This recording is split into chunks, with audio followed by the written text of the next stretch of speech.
All right, EYL, we back. What up? We back home Yeah. in New York. Shout out to WTH Studios, TF. TF. WTF Studios. That's What the hell? home away from home when we home. Shout out to them. Yeah, so we got a West Sider. Yes, It's sir. always good to do these West Side mashups. Yeah. We've done a variety of different All Money and the whole entire crew. Yep. We just did Jay Stone. Yes. He was the only one that wasn't part. Did you see the All Money In interview? Yeah, hell yeah. I you done watched all the interviews. What'd you think about it? That was dope. Yeah, That was dope. And then my guys, you know what I'm saying? They like one of the first people to inspire me, what they was doing. Cause it was like we all coming out of South Central. These niggas that I see in traffic, stop and holler at, but they was doing a thing though in the world. You know what I mean? So I got to see it and feel it, be around it. So yeah, All Money In is definitely like a big inspo for me to this day. That's a fact. We had Blast on. We had Blast. That's our guy. Blast my guy too. Our brother Sticks, of course. Sticks. Just got the FaceTime with Sticks. So these are all good guys right here. We tapped into the right people. Yeah. So G Perico. Yeah. How is it going, my brother? How you doing? I'm doing great, man. It's going great. You know, the opportunity is endless. I can see it. I can feel it. You know what I mean? So, you know, we just making it happen, executing. That's it. So where's the name come from?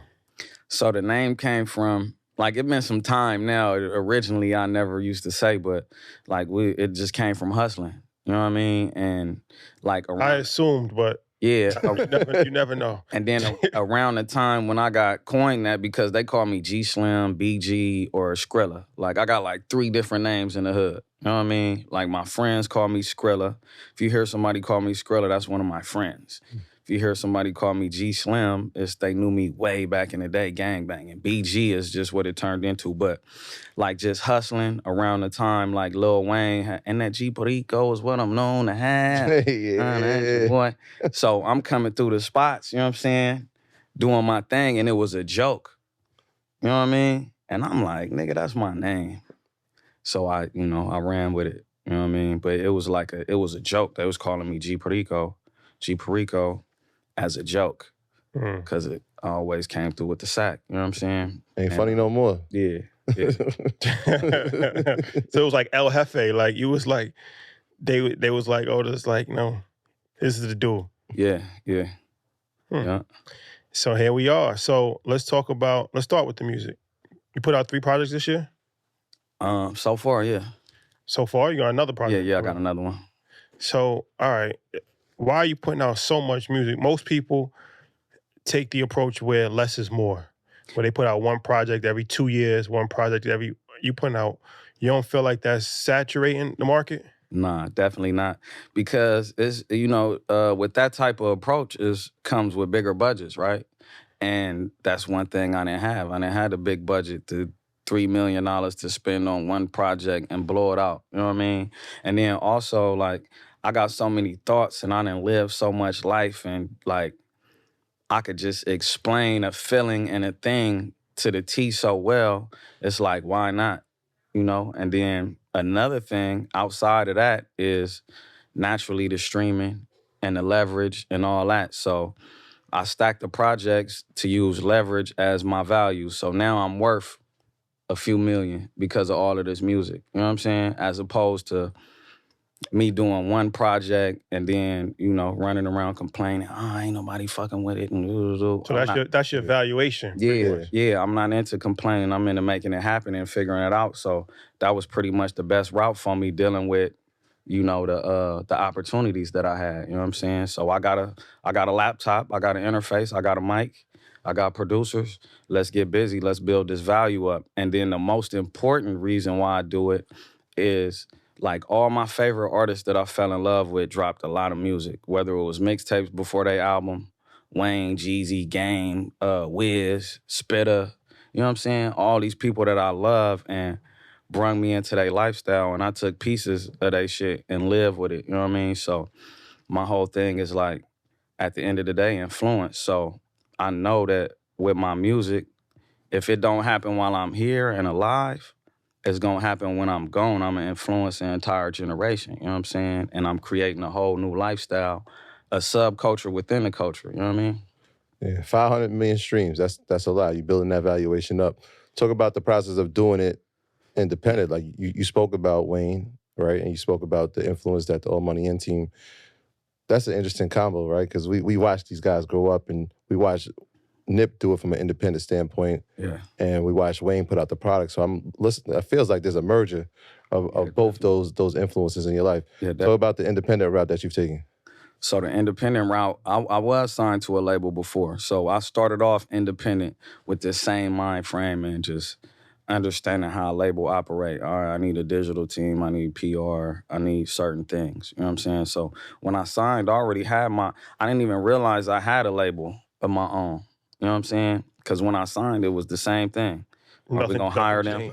Yeah, it's the same shit. The only thing that changed was my output. Now I got to go explain why I'm necessary and what I mean to the culture. You know, it's different when you walking in an office and people not in the streets. They not feeling the culture. They on the computer. You know what I mean? So it's different, and that was a struggle. But like just being independent, I got the freedom to decide I want to put out a project. I want to drop some clothes with it and do 10, 15 shows with it. You know what I mean?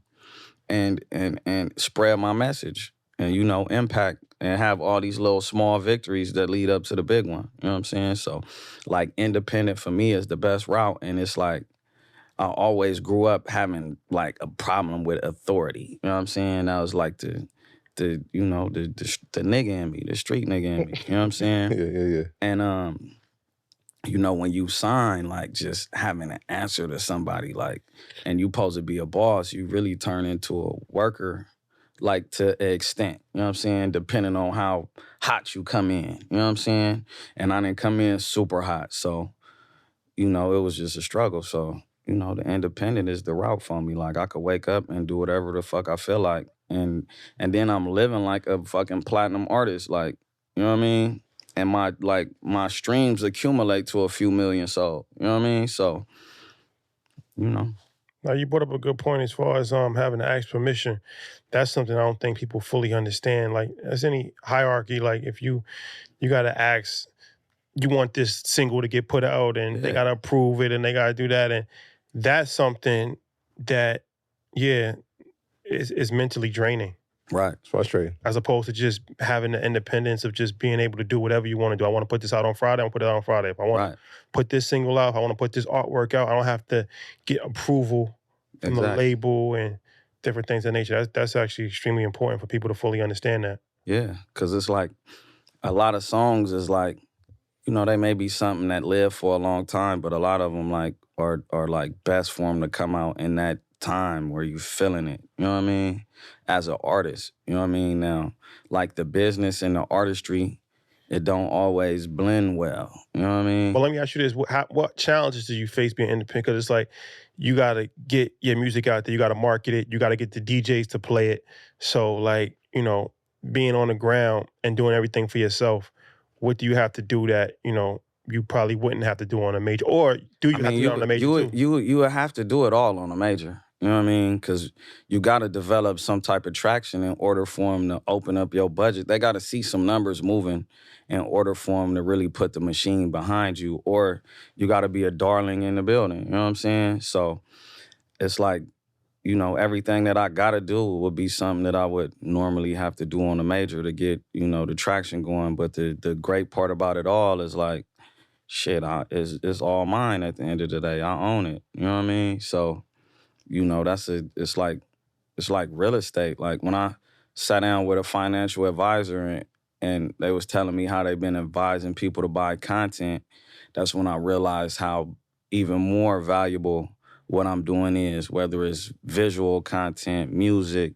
whatever it is. You know what I'm saying? It's wealth at the end of the day. It's building wealth. Yeah, you're building wealth, but at the same time, you're building brand, right? For sure. Because, I mean, you just said it, Most right? importantly, I'm living like a platinum rapper. So most people assume that because somebody went platinum, they made this amount of money because of their records.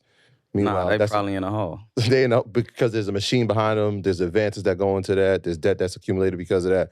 Whereas when you're building a brand, whether it's from, like, you have other investments, maybe it's the T-shirts, like, we'll talk about the real estate in a little bit. all that, or majority of that is coming to you, or is it all that going to you? Yeah, majority 80% coming to me. And it's like the recouping process is like fucked up. So it's like when you got a 85-15, like you recouping out of your 15% type shit. You know what I'm saying? So that's how niggas think. You spend $1 million and make $1 million, you only made 150,000. You know what I'm saying? So, you know. Simple math. So you said an advisor told you that he's advising people to invest in content? Yeah, Can you content. explain that? Like content, like catalog, people that do YouTube, they buying that out. YouTube channels, Instagram pages. Yeah, short film, all that. You know what I mean? And then when it been this wave of people selling their catalog. You know what I mean? Like people came and offered me a few million for my catalog earlier this year. Already? Oh yeah, already? Yeah. And I'm like, nigga, what I'm gonna do with that? You know what I'm saying? Like a couple million, and the way that I spend, like, and then after I sell it, it's like I don't have that value in myself anymore. So I gotta create, which is like, it just all depends on how you look at it and how you play it. You know what I mean? So it could be a good thing, it could be a bad thing. Well, you bring up a good point, because everybody talks about people selling their music catalogs, but remember that kid that sold his Instagram page for $85 million? Dawan? Yeah. Well, they said he did. It was a whole profile. Millions of dollars. It wasn't just one Instagram page. Right, he had built up like, I think 15 to 20 pages. Like over 50 million followers. Yeah. But you could, like Shade Room right now, they could probably sell their whole portfolio for like $100 million. Yeah.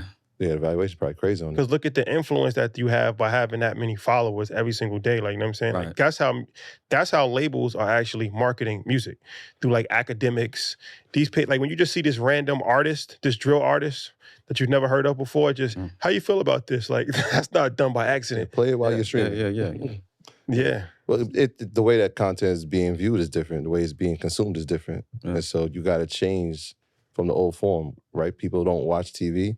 People aren't listening to radio at the same rate, right? They on their phones. And so wherever the content is being made, to have the type of margins that you want, right? You got to make sure that there's not large overhead. Right. Which if I'm sitting in my living room with a camera, not much overhead. Exactly. You know what I'm saying? So if I can get all that content and push it out with millions of people watching, it's a better business decision. Exactly. But you said something, this is interesting, right? You just said the way I'm spending, but you also said you spoke to a financial planner. So this tells me that there's somebody inside of you that's like, you know what? I have to have this financial discipline. Yeah. But I got to call somebody just to make sure I'm having. What's that trajectory like for you? What is that duality like for you? So it's just like experience, right? So like when I first came in, I made some money, and then I got me a big ass house, a gang of cars, and then I lost all that shit and was broke. The house and the cars? Yeah, everything. Damn. And I had like a few pair. I didn't even have nowhere to keep all the clothes. Like I had rooms of shoes and shit. I just gave everything away and started over. And I'm like, I never want to be in this space again. How did that happen? Just spending, partying, believing in the system. Spending more money than you was making. Yeah, for sure. And believing more in the system than myself. You know what I mean? Believing that like some fairy was finna come down. Like, you know I made $500,000, I can make another $500,000. Exactly, and not doing the work. So, you know, I just got caught up in the fun, and then it was like I spent a lot of time in and out of jail. So that was probably like my honeymooning stage, you know what I'm saying? Lived it up, enjoyed it. And then I'm like, I stopped drinking and everything. I ain't drunk in like 4 years. Coming up on 4 years. But congrats. Yeah, it was just experience. And then I was like, all right, I got to do all this work, rebuild the brand, start creating this momentum again. And it's like, I don't want to do all of this work and then end up in the same place. Like, it's like, where I'm going to go afterward? I can't go back to the hood. These niggas are going to kill me if I'm broke and I come back. You know what I'm saying? Because, you know. don't want to do that. You want to leave, then come back. Exactly. Hey, guys, didn't work out. Right. Niggas is naturally upset. Like, it may be somebody that I'm rolling, doing my thing, and they somewhere, I don't see them, now they mad about that. It's just be little silly shit like that. So it's like, I know that I don't want to be in a losing position. So I gotta set myself up. And the way I hustle now is like, not for right now. Cause it's like all the work that I've been doing the last couple years got me living right now. So I'm in a position to where I could hustle for the Different albums. next few years and shit. You know what I'm Did saying? they going to jail that last time change it for you? Hell yeah. Like, that was an eye-opener because, like, before that, I ain't give a fuck about nothing. Mm. Like, fuck it. It is what it is. Like, I'm in the life. This is what I'm doing. I know how to get money. I know how to do this. Like, you know what I mean? I'm a gangster, basically. And, like, my first time in the joint, I was still I was catching cases in there. And then when I went back, I had caught a cell phone, the little write-up and shit. They added 90 days, something like that, 4 months, something like that. But I'm like, I'm looking around and I'm like, I was on the yard that was sweet, and then I end up on the yard where everybody got life and nobody's going home. You know what I mean? And then my daughter was freshly born. Her mama in jail. My daughter was born in Chowchilla State Prison. You know what I'm saying? Yeah. So it's like, damn, nigga, I can't be. And then just then my granny died. It's like, damn, I ain't got nobody. You know what I'm saying? So just all that in my mind. You know what I mean? It was like, I got to get something together. And then when I got it together, I was in party mode. So, you know, luckily I still got an opportunity and still feel fresh and still energetic, and like it's not over. Cause you know how this shit is. Like, you know, once people get a little bit of run, like first thing the people do in the offices everywhere is done. Fuck this. We don't know what's next. You know what I'm saying? So, you know, blessed with the opportunity to still be here and a lot of good relationships. So I gotta set it up right. You know what I mean? So you're talking about you do invest in real estate at least Yeah. because you own a building, Yeah. right? With our guy Dave Gross. Shout out to Dave. So Shout out Dave. Yeah. talk about that. How did your relationship with Dave Gross come about, and how did you get into buying a building? So with Dave, his little brother, Sean Mack, rest in peace. Rest in Rest in peace. From Inglewood, right? Yeah. From NHP, Pyro. Yeah, that's my boy. Sean Mack was like a real good partner of mine. Like, and we had just met a couple years before he died. You know what I'm saying? But we hit it off. Like, and like he was coming through every day. We making music, and he was telling me, "Yeah, I got a brother, man. He is square though, man." Ooh. And I remember he came through in a suit, and I'm like, "Damn, nigga, what you got this suit on for?" And he like, "Shit, I've been working for my brother." And I'm like, "Yeah." And then I seen who Dave Gross was, but I didn't know that was his brother. Oh. You know what I mean? And like we like kind of connected through Sean Mack passing. You know what I'm saying? Like through tragedy, basically. And we also got the building through tragedy, which is crazy, because the owner passed away. You know what I mean? And the opportunity was there, and shit, I had the money, so we did it. So you just hit him, like, I know you know about real estate.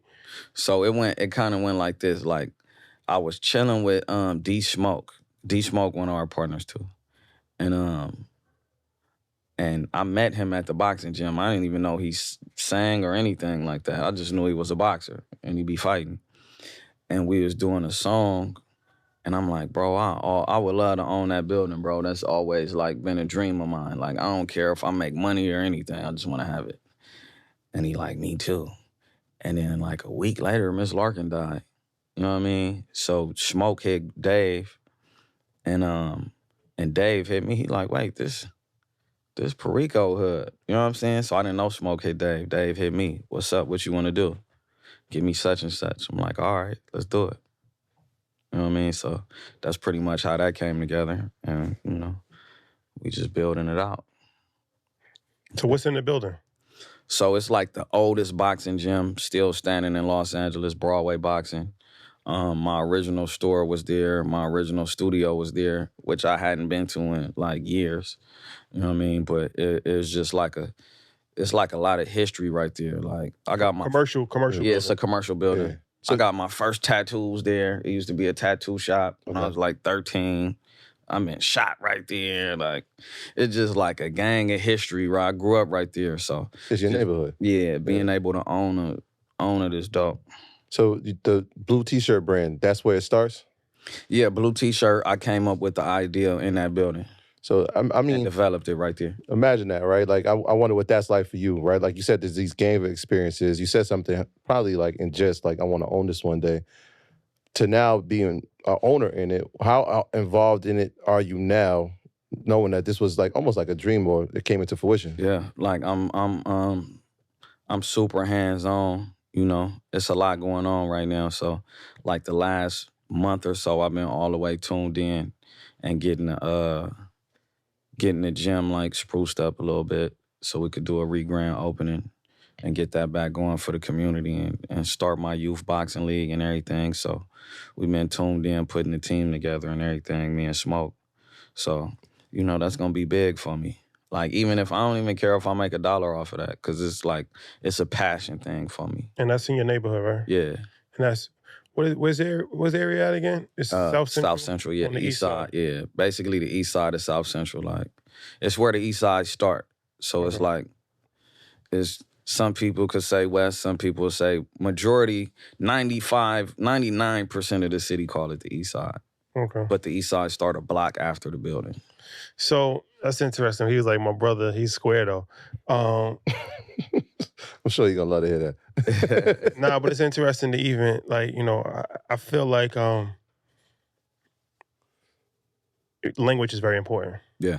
Right. And I feel like a lot of times people, well, it's starting to change now, but for a long period of time, like people were discouraged to do more positive things because it was looked at as lame. Yeah, for sure.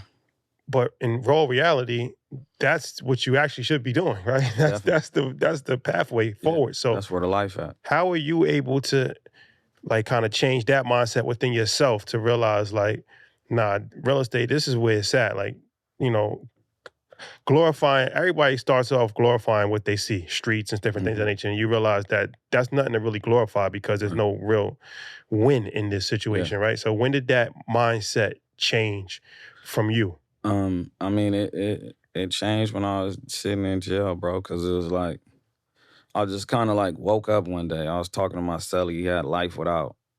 And I think I was like 22 or something at the time. And he was 22 when he got life, and he was like damn near 60. And he looked young as fuck. I wouldn't have thought he was 60.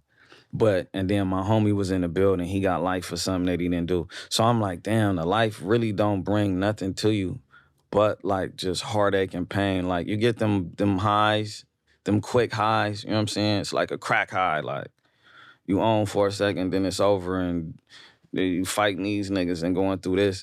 And I just like, it just really wasn't no life to the end of it. And to this day, it's still one of my biggest struggles though, honestly. Like I'm gonna keep it all the way real, because I was like my first love and my family and my thing, like, you know what I'm saying? I ain't really had no family like that, so it was the hood. So that's one of my biggest struggles, but at the end of the day, the question always come to like, damn, what's the, like, what you get out of this? Like, what's the point? Like, to go sit in jail for life, or to get killed and don't have nothing, and have niggas having a fucking car wash for you, and like, you know what I mean? And it's like, it just really ain't make no sense. That remind me, That's like the fish fry. One of my favorite rappers of all time is AZ. He had a dope line where he was like, there's more to gain than just street nigga fame. Them same thoughts I fought like Sugar Shane. And I feel like it's like quicksand, like, because it's alluring. Like, like you said, like, you know, to go and to have hood fame and to be able to be the man in your block, and everybody, you know, recognizes you, and it plays to your ego. Yeah, definitely. And it's something that it actually is appealing. Yeah. But it's like you got to kind of fight that, because it's like if you stay there too long, like quicksand, you don't realize that you're sinking. That's the thing about quicksand. You don't really realize that you're sinking. You think you're just standing there, before you know it, you're like 6 feet deep. Yeah. So that's an interesting dynamic that you said you're even still fighting that to this day, because a lot of people can't understand it. But I can understand that aspect of it, where it's like you can't really get that feeling anywhere else. Right. But you know that ultimately it's not going to lead you anywhere. Right. It's definitely ego-driven. And I kind of like compare it to like somebody that smoke crack. Like they know it ain't good for them. They try to quit, but it's like they back on it. Like it's the same shit with the streets, bro. And the same thing with hustling. Like, you know, like I kind of battle with doing nigga shit all the time. You know what I mean?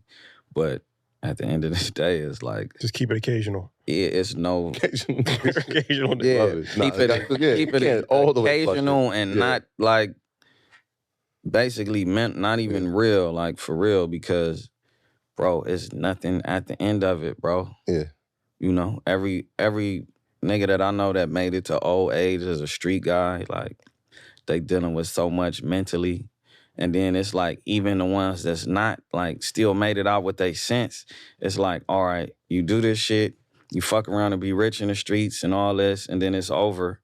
And then you gotta start all over at the beginning of the work world doing some shit that a nigga that's 18 It's a fact. is doing. Is your supervisor. Right, and then you already got this nigga ego. I know that shit, it eats you up. And it's like, before I get to that point, I need to, like, shift. You know what I'm saying? Yeah. So knowing that, I wonder, like you said, you have the boxing gym, and that speaks to youth, right? Giving back to youth. For sure. Knowing where you're at now, having some maturation, having some occasional tendencies.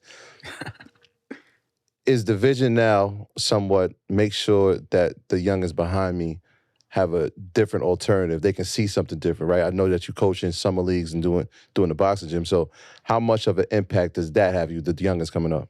I mean, that's, like, super important, bro, because, like the next era is the future. You know what I mean? And then just understanding what they'll go through if I'm, like, directing somebody in the wrong way. Like, because I had a group of, like, young homies after me. They got life. They dead. They fried. You know what I'm saying? So, and it was like a lot of them was, like, following my leadership. You know what I mean? And I ain't know no better. You know what I mean? That, like, we was finna end up fucked up. You know what I mean? Even though I saw it in front of me, though. You know what I mean? Mm-hmm. But I was so in awe with, like, my older homies and big homies. I'm like, nigga, this what it is. This what we doing. You know what I'm saying? So just knowing that, bro, it ain't no life at the end of that, bro. Like, I'd much rather, like, have you, like, boxing or rapping or doing short films or going to be a doctor, anything, like, Or owning a building. Or ownership in business, building, whatever it may be. I'd much rather have you doing that, a podcast, than, like, gang banging and doing street shit, because I know where you gonna go. This shit been around, in LA, it been around over 50 years. You know what I'm saying? Mm-hmm. Like, all these hoods having their 50th anniversaries, like, this year. You know what I mean? And then the Crip and the Blood shit been out years before it was individual sets. So it's like, this shit been around over 50 years, bro. Ain't nobody beat it yet that ain't, like, transition. Ain't nobody that stayed in it beat it.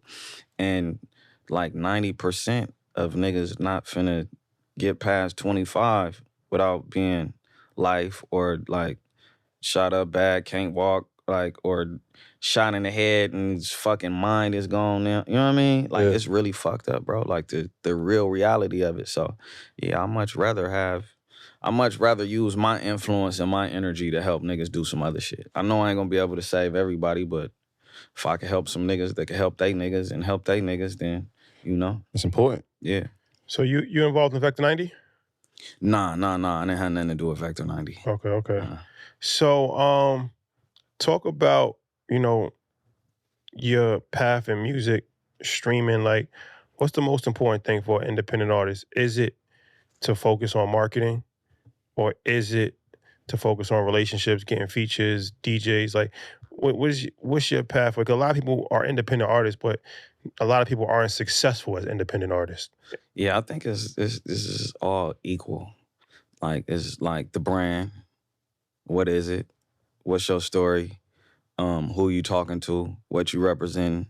You gotta identify that, so you know you can identify your audience. You know what I mean? Then it's marketing, and, like, most importantly, it's relationships. Like, I got good relationships from, like, over the years. You know what I mean? Just organic. Yeah, just a lot of people that fuck with me.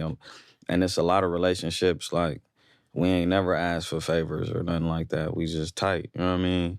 And, you know, if time come to do some business, I know it'll go well. But the relationship's highly important, you know? And, like, people gotta understand, like, the power of just respecting people also.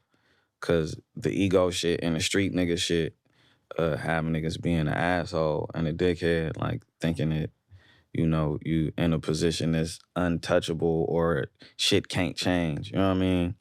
Because, you know, it's a lot of people that may be at the bottom of the totem pole right now, this day, in fucking 24 months, which flies by like nothing, you know, they may be the top motherfucker pushing buttons, you know what I mean? So relationships super important. How is it dealing with the complexity of you got your street dudes that you with, Yeah. and now you have business ventures, and realizing that some of them can't go. Most of them not gonna be able to go with Yeah. you.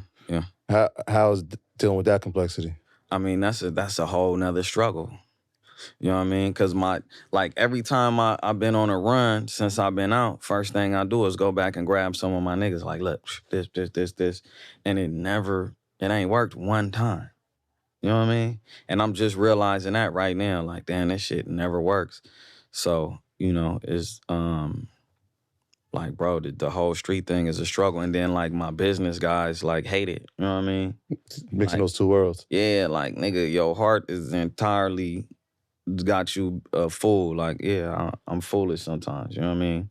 But you know, that's why I work so hard. So it's like, if we make a mistake, you know what I mean, we could make up for it with the work, you know what I mean? But it's definitely a mission, man. The two definitely don't blend at all. Like, the two worlds don't even understand each other at all either, you know what I mean? Mm-hmm. But by me being a hybrid, it's good for me, you know what I mean? Everybody can't go. Like the saying go. You know what I mean? That's Circles a got fact. smaller. Yeah. Everybody can't go. That's a fact. So, does that lead to a level of resentment? I was just gonna say that, yeah. For sure. How you deal with that? For sure, bro. That's another pressure. That's another pressure on your mind. Just think about, like, just coming from something with people that you love and you fuck with, and then you blessed with a vision as well as the opportunity and the drive to get it done. And you want everything that you got for your niggas too. But they not trying to understand. Only thing they can understand is create a riff with you or try to discover some type of problem and live off of that instead of trying to find a solution on how we could bubble. You know what I'm saying? I'm a nigga you could bubble with. You know what I'm saying? Straight up. So, yeah, that's difficult. That's what I run into like 99.9% of the time across resentment. It's plenty of niggas that can't stand me right now, but, you know, oh well, shit don't stop. Shit, Yeah. You've been chosen to lead. So I wonder, because you work with the word pressure, it's a lot of pressure, and it is. Yeah. Right? You're dealing with two different worlds. You're navigating. You learn. You know one world. Yeah. You're entering this new space in the world of business and business ventures, and you're learning that. At what point do you check in on your own mental health during this process? Because it can be waning. You've seen some tragedies. Yeah. You've seen chaos, and even in the business world, there's a lot of shit that It get tricky. is real tricky, and you can't react the same way to both. No, you can't. So when do you check in on yourself? Man, that's a great question, because that's one thing that I'm still not sure of. You know what I mean? Like, I know it's some type of confusion inside of me, you know what I mean? But I don't know if the work and me just knowing that I'm doing something great, like I'm inspiring motherfuckers when I see people, like, that's refreshing for me. That's what helped me. Like, you know, I may wake up in a funk, and then when I jump up and go outside and niggas is like, gee, nigga, woo, woo. I know what I'm doing is, like, I know I'm on the right path, you know what I'm saying? So that, like, tends to my mental health and, you know, the feelings and the emotions that I go through. So how important is it to have a team? And who's on your team? You know, you probably got a publicist, manager. Like, how important is that to put together? I mean, the team is highly important, bro, because, like, I got big vision and, like, just want to take over the world. So it's like, we working on movies, we doing clothes, music, visual, all type of different content, working with different brands. And then the vision that I got is way broader than that. So, like, it's important to have somebody to bounce off of, and it's important to have somebody that can execute on a high level. It's important to have people around that think big, you know what I mean? Mm-hmm. And see big shit, you know what I mean? And it's also important it's a thin line, like, it's important to be able to be modest at the same time, too, of just knowing where you at right now. but knowing where you got to take it. So like a team is extremely valuable in this shit right now. So what's the members of your team, like the close inner circle? So we got like management, you know what I mean? We got digital. It's like social media person. Yeah, we got digital. We working on a new social media person right now, but like digital on the music end. We got PR, and then it's just a few people that, like, I don't want to call them assistants. They do a variety of different But things. yeah, it's a few people that make sure things get executed and carried out. You know what I mean? But it's minimal. You know what I mean? It's only like 3-4 people on the team. You know what I mean? And everybody is like snipers. Super efficient. Yeah. So you said you got the big vision. How independent is the process, right? I know you got shows. Are you guys booking the venues? Are you setting the ticket prices? How independent is this whole thing? So for some of the shows, like when we hit the road, some of the shows I do book the venue, and we just get the whole thing. And then some of the shows I get a guarantee. You know what I mean? And that's promoter. Yeah. And that's because, like, well, right now I'm getting guarantees damn near everywhere now. But like just breaking through the market and just showing that I can bring people out and sell tickets.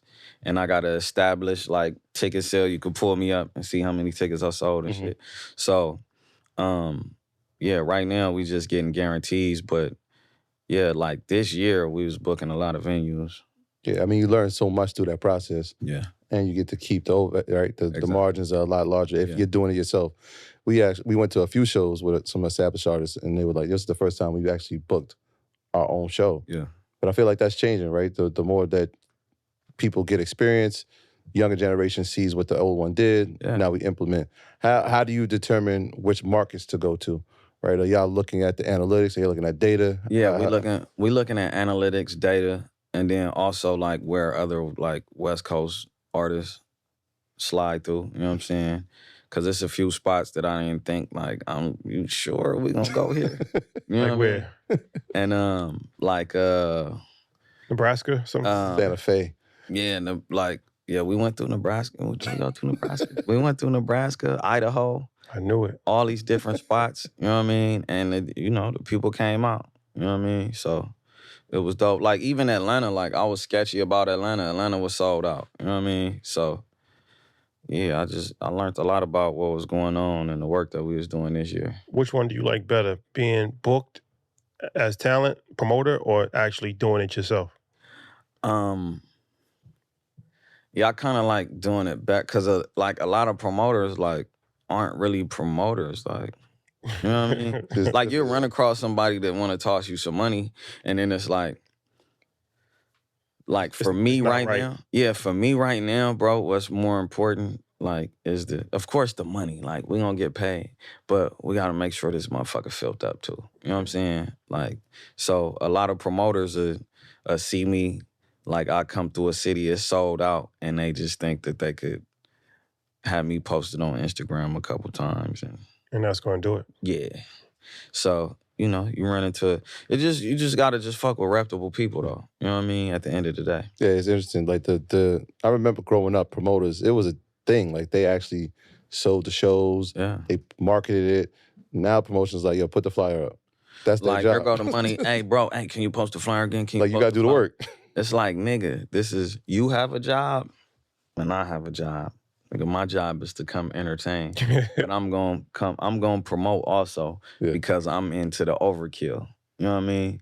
But a lot of people don't understand their role. It's just like, damn, what's the word? I'm short on words. Like, people just entitlement.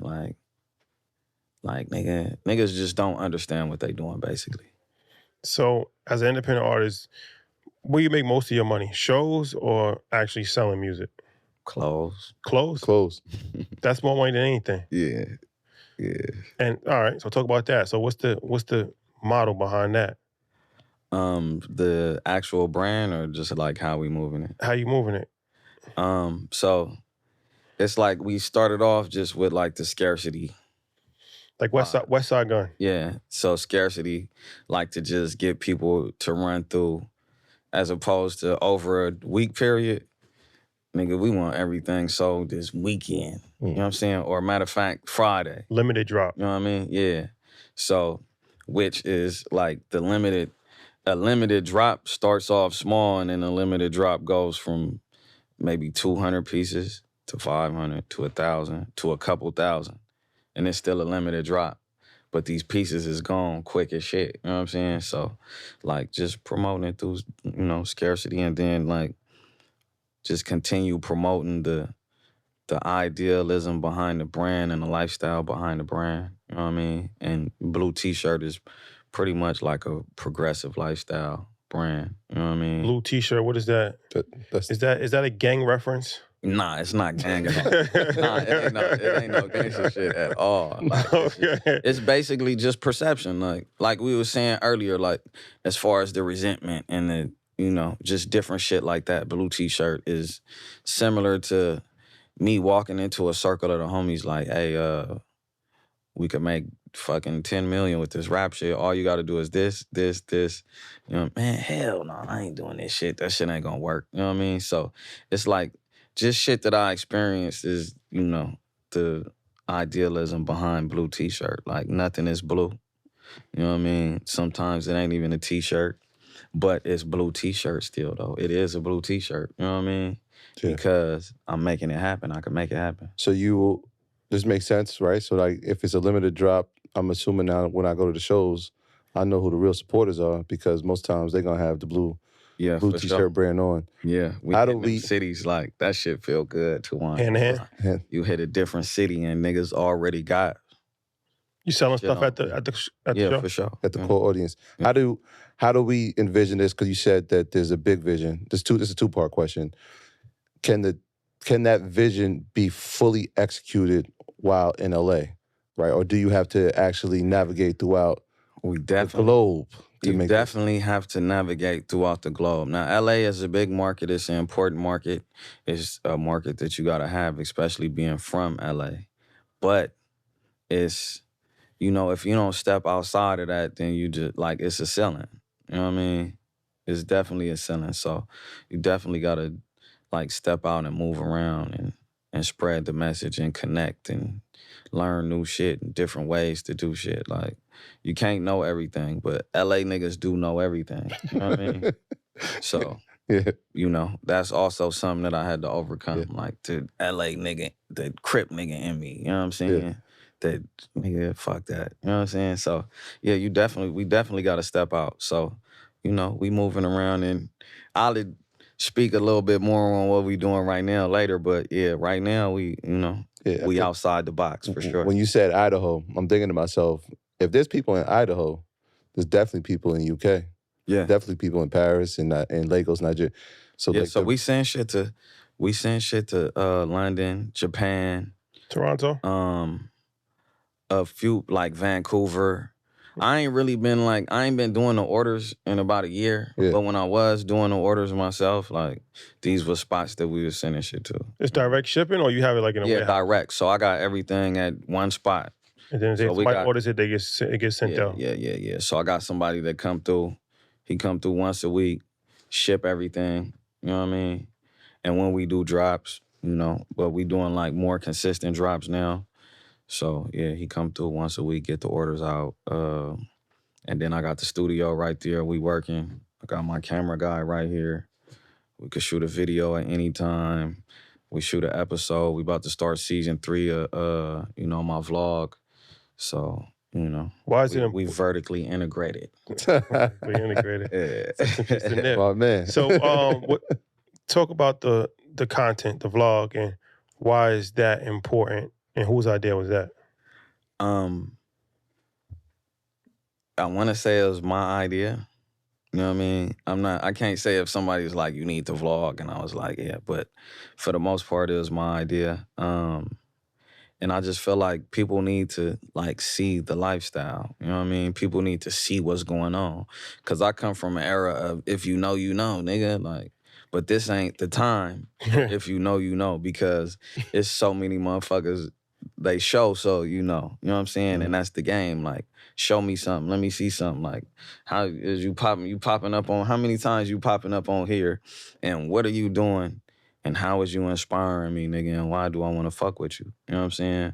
Fuck what I heard. You know what I'm saying? And then like the way that the street culture is like just taking it like nasty turn right now. Like, you gotta put it out there. Like, where where you coming from and what you represent. You know what I'm saying? And then again, that's like lack of budget. Like, we don't got like millions to spend at one time. Not yet. You know what I'm saying? And it, like in this next run, we will. You know what I'm saying? And we still gonna flood like that. But we got to give it to them. You know what I mean? So it's more music, more content.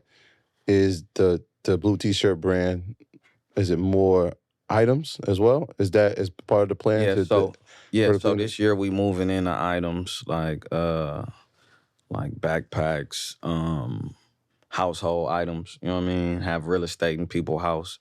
That's always good. We just looking to create a brand like that people could really live by. You know what I mean? Just full lifestyle. Like, everything you doing, blue T-shirt could be involved. So essentially, your music is a commercial for the clothing. For sure. Clothing is number one priority. Yeah. Clothing and touring is like neck and neck, you know what I mean? Yeah. But like clothing, like smoking everything though, honestly.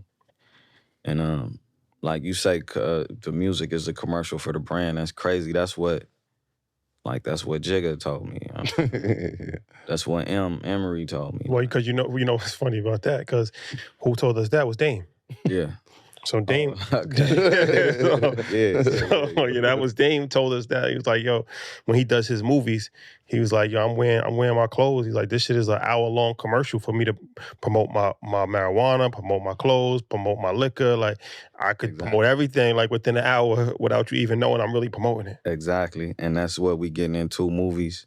Hot Shot 2 with DJ Drama is on the way. And we got a movie coming with that. And like you said, that's a commercial for the brand. You know what I mean? It's a commercial for the brand of myself and just everything that I represent. You know what I mean? Who are some of your icons or some people that you look up to inside of the world of brand building? Well, I guess / fashion. Because I feel like we had this conversation with Burner, and his thing was the merch. Yeah, the marijuana is cool, but the merch. And now I'm hearing it from you. That was the merch. Yeah. You know, Burner makes more money off of merch than cookies. Did you know that? Yeah, for sure. You knew that? Hell yeah. Yeah, Burner. That was surprising. I didn't think I wouldn't. Yeah, that cookies booming, man. For sure. But yeah, people like Burner. You know what I mean?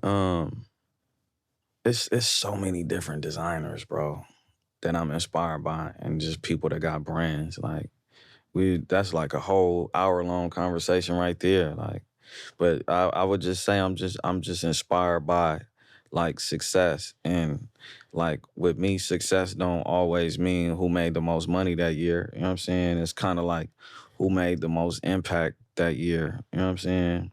And who touched the most people, which ultimately equals dollar signs. You know what I'm saying? So who inspires your fashion? Because I see you got the Chuckers on. That's very vintage New York. What Chuckers? I mean, the constructions. Whoa, Shady, my boy. What happened? Chuckers, baby. So that's a New York thing, not a LA thing. Well, he knew he was coming here. Well, that's what I'm getting at. Nah, I had something else on. Like, I slid through so we went around the corner to do something before this, and I was trying to go do some shopping before I jetted. And I wasn't feeling the J's I had on. I'm like, I need some Timbs with this shit. You know what I'm saying? That's gonna set me off, right? So, yeah, I went around there, and then I was trying to make it to a visual.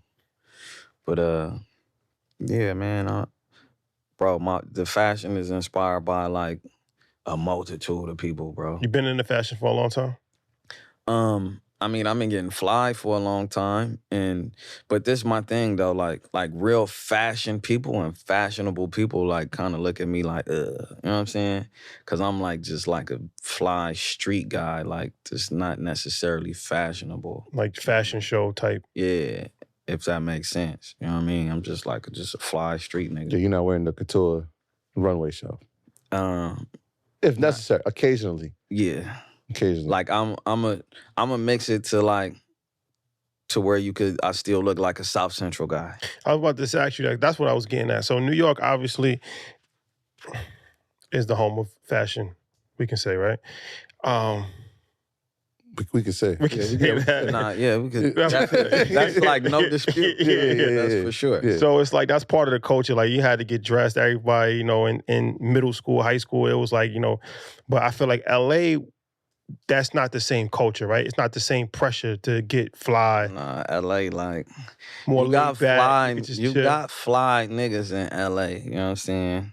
It's just not like fashion fly. Driven. It's not like Yeah, it's not super fashion focused on that. Yeah. Yeah, it's not fashion, like high fashion driven. It's just like just clean, fly shit. You know what I'm saying? Like, you know what I mean? And it's pretty much a uniform in LA. Like if you in an inner city type shit, you know what I'm saying?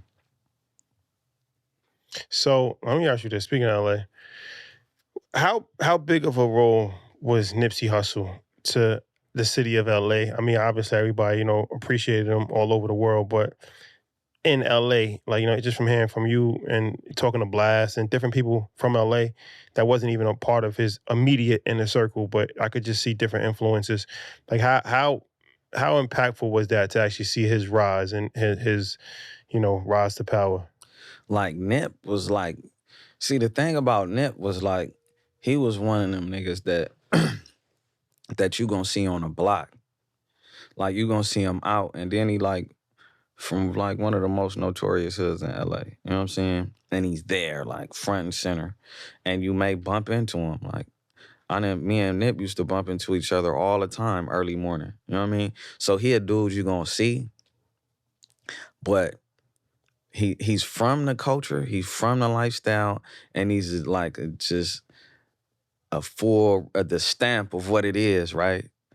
But the twist is he's also like a nigga with big vision that's making it happen outside the box, and he's moving across the world and across the country, and you could see him in your face and see he's doing great shit. You know what I'm saying? And like the city always loved him. You know what I mean? Now people everywhere else that wasn't from this shit probably didn't get it until after he passed away. But like Nip was like probably like one of the most influential niggas to like ever come up out of LA from our era and probably the eras before and a few eras after. You know what I'm saying? Like his influence was unmatched. Like he inspired like niggas that like naturally posed to hate him. You know what I'm saying? Like, and you know, the city loved him, bro. Like, I don't think it'd never be another. Like, never, ever. Like that nigga was just special, man. Like, he was special. Like, he was like the first motherfucker that was like, it's okay to think, it's okay to read. Like, I'm still a gangster, you know what I mean? Like, but it's okay to bring all these slashes into your game and you could still be here, you know what I mean? So yeah, Nip was. Yeah, I mean, the influence is I mean, extremely strong. It may not be another him, but I feel like the influence, it's like the Pac theory of, I might not be the rose that grew from concrete. Yeah. That theory where it's like, I might not change the world, but I'll spark the mind that does. I feel like if there's artists, and maybe you know better from the city of LA, more than just one that can carry that torch. It's like even what you're doing with the youth, I feel like that's important. Yeah. I feel like you creating brand, that's important. You doing shows in LA, that's important. And we'll get to that, the Novo Theater, but like, do you feel that word pressure to carry that legacy or part of that legacy? Nah, because like at the end of the day, bro, like Nip is his own man, is his own thing. He had a vision of his own. And, you know, he completed to a certain point and it's then turned into something else after he's gone. Like, he did a great thing. Like, he created a forever brand, you know what I mean? And, like, he inspired niggas to create their own. So, like, I would never, ever in life, like, even insult bro or, like, lack of better terms, insult my own vision, like, trying to walk in the next man's shoes. Not walking in shoes, but spark the next generation in your own way? Yeah. So, I definitely I don't think it's any pressure. Because like what I learned from bro is like whatever my mission is and whatever I'm on, as long as I'm like really glued to it and executing and like really serious about it, I'm doing the right thing. Mm. You know what I mean? Like even if another thing I learned is from bro is even if people don't understand, because it was a lot of people that didn't understand, bro. You know what I mean? Mhm. And even if people don't understand and I know that I'm doing the right thing in my heart, my mind, and my soul, then I'm in the right direction. So it's no pressure. Who's some of your favorite artists that's coming up out the West got a lot of dope artists that's bubbling right now on like the R&B side, like Ty Dolla $ign and Blast, and then on the rap side, who's some of people that you actually listen to? Wally. I think Wally gonna like Wally the Sensei, bro. I think he gonna like change the world, honestly. You know what I'm saying? In all honesty, like bro is like he just speak from a whole different place than everybody else, and it's like, you know, it's not like selfish, like you know what I'm saying? Like he really giving you him, like uncut, unfiltered, like it's shit you could feel. You know what I'm saying? And it sound great. Like Wally dope, Rucci dope. It's a lot of people, man. I don't want to get to naming people and leaving nobody out, but like the LA is definitely bubbling right now. You know what I mean? And about to hit another like major wave. So, my brother. Yeah, nah, it's been real, man. We appreciate the construction Tims first. Let's do that. The construction Tims. We appreciate the Versace lens. Yeah, for sure. B.I.G. B.I.G. I felt like P.O.P.P.A. Very reminiscent. You came through, you knew the assignment, my brother. So from two New Yorkers to our guy, we appreciate you. Who did you grow up? You say you grew up on Lil Wayne? Yeah, Weezy. That's Wiz, Spitter. You know what I mean? Jeezy. The Game, you said? Gucci, Game, French. Montana? Yeah. Like all these different people that was just flooding, like just giving us content. Like, you know what I'm saying? That YouTube era. Like that mid 2000, 2005, that type of time. Yeah, and beyond, yeah.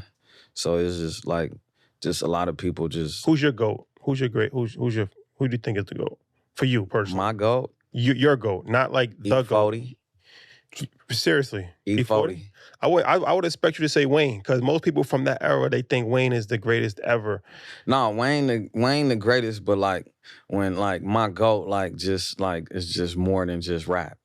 40. Like he like 40, like of course I wasn't there when all that shit was dropping, but I'm a student of the shit, and like then he was like one of the first niggas dropping consistent nonstop, and he was like a major independent. You know what I mean? He owned all this shit, and then he got all these different businesses, and the nigga still tight. Like, it's not like other OGs when they drop shit. Nigga, like, the youth is still playing E40. Like, we still go crazy when we see 40. You know what I'm saying?